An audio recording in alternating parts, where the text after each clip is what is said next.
Kami ajak Anda untuk mendengarkan dan menyimak bagaimana tanggapan para pengamat terkait dengan pengungsi Rohingya. Mereka berada di Indonesia tanpa menciptakan masalah-masalah kamtipmas baru. Kita misalnya punya masalah dengan para pengungsi asal Timur Tengah di daerah Puncak, Cisarua. Tercipta masalah-masalah baru, misalnya prostitusi. Kemudian ada masalah kriminal di antara sesama mereka. Dan kemudian perdagangan gelap dengan penduduk setempat. Ada masalah politik di sana, ya, satu. Yang kedua, juga menyangkut pekerjaan atau nasib mereka.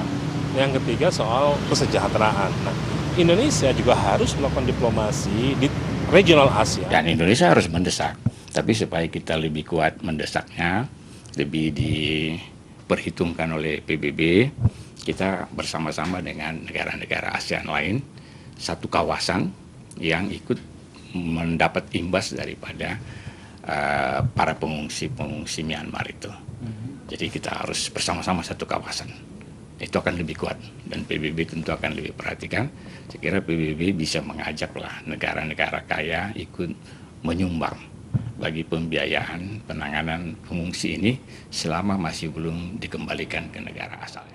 Jadi betul bahwa niat kita adalah niat yang baik membantu para pengungsi, tapi memang ada potensi ke depan jika tidak ada pendekatan strategis bagaimana menanganinya. Tadi secara singkat Bu Hovifah menyampaikan bahwa ada pendekatan pragmatis dalam jangka pendek dan itu dilakukan oleh Indonesia. Bahkan masyarakat Indonesia juga luar biasa di Aceh, kita sangat mengapresiasi, berterima kasih kepada kepeduliannya untuk membantu saudara kita. Tapi di sisi lain bagaimana kemudian kondisi di Myanmarnya sendiri? Saya ke Mas Kris. Mas Kris, PBB kan tadi Mas Kris bilang TNI awalnya ragu-ragu malah dibilang lamban. Bukankah kita juga bisa bilang bahwa PBB lamban menangani? Ini nggak ragu-ragu loh. TNI itu memang tidak melakukan itu. Memang tidak. Karena kita itu udah melanggar dari konstitusi kita. Jadi klarifikasi, TNI bukan ragu-ragu. Bukan ragu-ragu. Memang kita tidak izinkan masuk. Baik.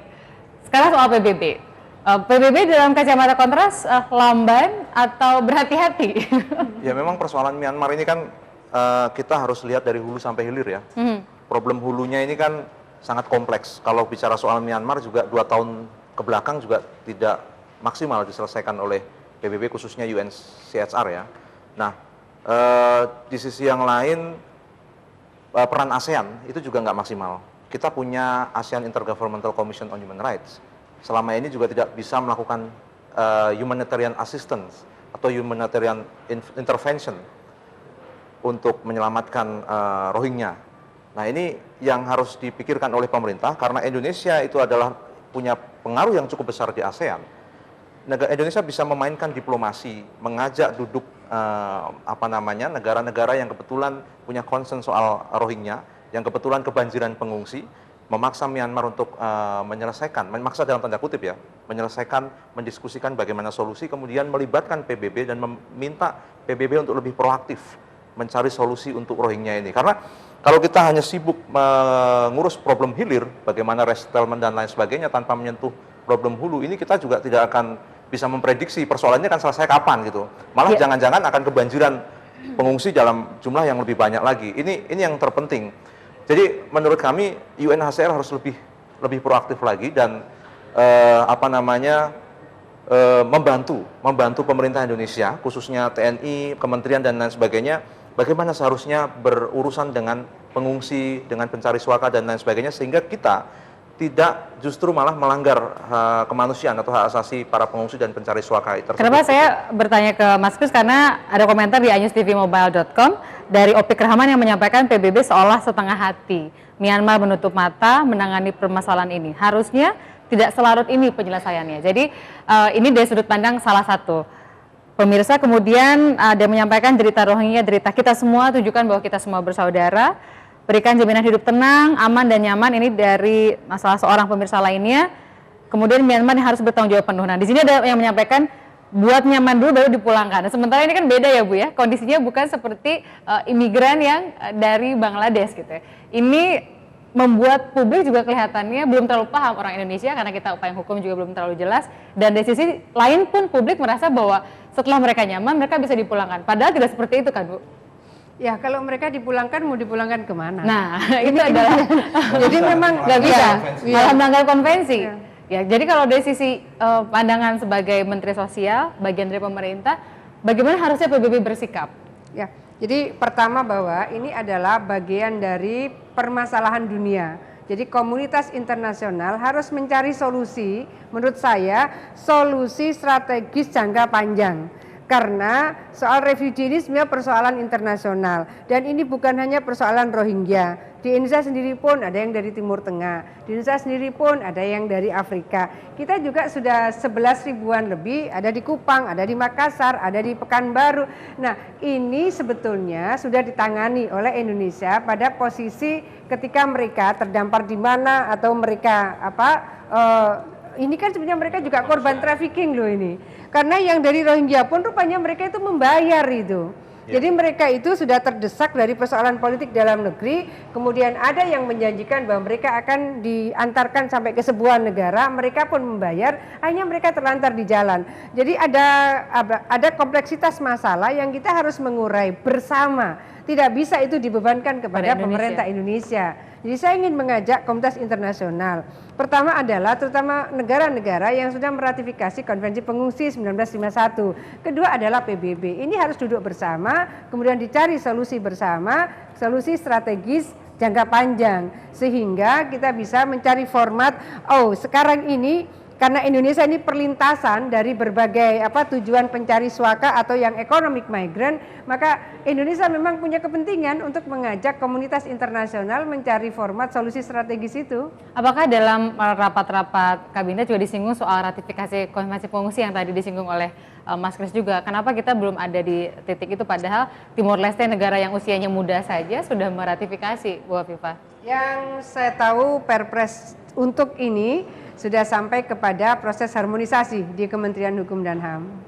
Jadi kita harus menunggu dalam waktu dekat kira-kira bisa. Sebenarnya kebalik ini Mbak, harusnya kan undang-undang dulu karena ratifikasi melahirkan undang-undang, baru nanti turunannya adalah Perpres merujuk ke situ. Nanti kalau kita ratifikasi Perpresnya sudah ada duluan, masa undang-undangnya mau merujuk Perpres ini kan? Ini sebenarnya langkah yang tidak taktis atau tidak strategis yang diambil pemerintah. Kenapa? Padahal maunya jangka panjang. Nah, itu Bu gimana Bu? Harusnya justru ratifikasi dulu.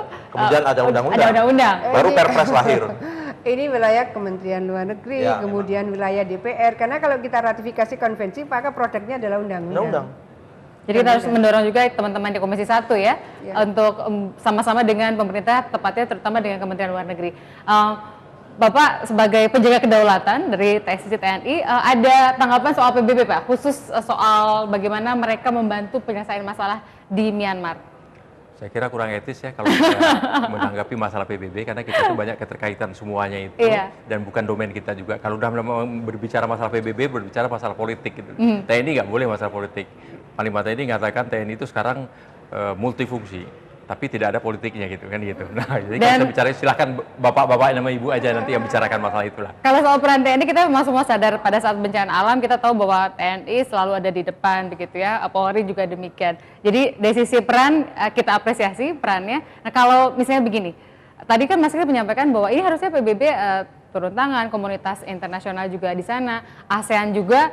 Kan urusannya bukan cuma urusan pengungsinya, tapi urusan kondisi politik di dalam negerinya. Jadi kalau UNHCR itu kan ngurusin pengungsi, karena United Nations High Commissioner for Refugees. Tapi urusan politik dalam negerinya, apa yang bisa kita dorong supaya mereka memilih aman dan nyaman tinggal di negaranya?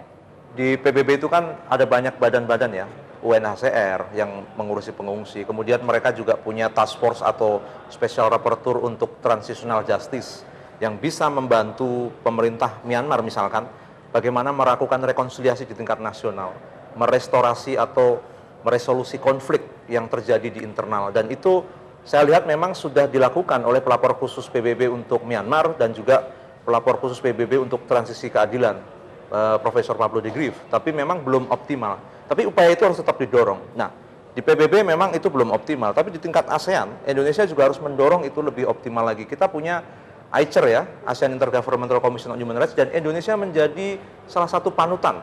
Bahkan Komnas HAM Myanmar belajar ke Indonesia, belajar ke Komnas Perempuan, belajar ke Komnas HAM di Indonesia, kemudian ada kunjungan Parlemen Myanmar ke Indonesia. Saya pikir Indonesia ini sebenarnya suaranya didengar oleh Myanmar. Jadi Ibu Retno, kami berharap bisa melakukan lobby optimal. Tidak hanya membangun sekolahan di sana, tidak hanya mengurusin hal-hal, itu penting memang, air bersih, sekolah.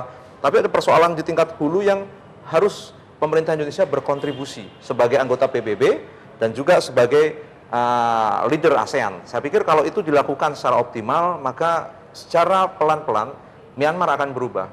Dan jangan melakukan tindakan yang justru kontraproduktif, misalkan memulangkan paksa pengungsi Rohingya, itu akan menyalahi konvensi, meskipun kita bukan negara pihak, tapi itu customary law, hukum kebiasaan kita tidak boleh internasional. memulangkan secara paksa, tidak boleh diskriminatif. Kecuali Mbak, kecuali sudah kondusif situasinya, ada pembicaraan pemerintah Indonesia dengan Myanmar yang difasilitasi UNHCR, bisa memulangkan, asal ada jaminan mereka tidak akan dianiaya, disiksa, dan lain sebagainya. Itu bisa, tapi kan itu prosesnya panjang. Ini kenapa kita bicarakan bagaimana kondisi internal Myanmar yang harusnya lebih baik, karena kita berpikir jangka panjang. Kalau saat ini kita semua sepakat kita harus bantu para pengungsi, tapi yang kita pikirkan adalah jangka menengah dan juga jangka panjang.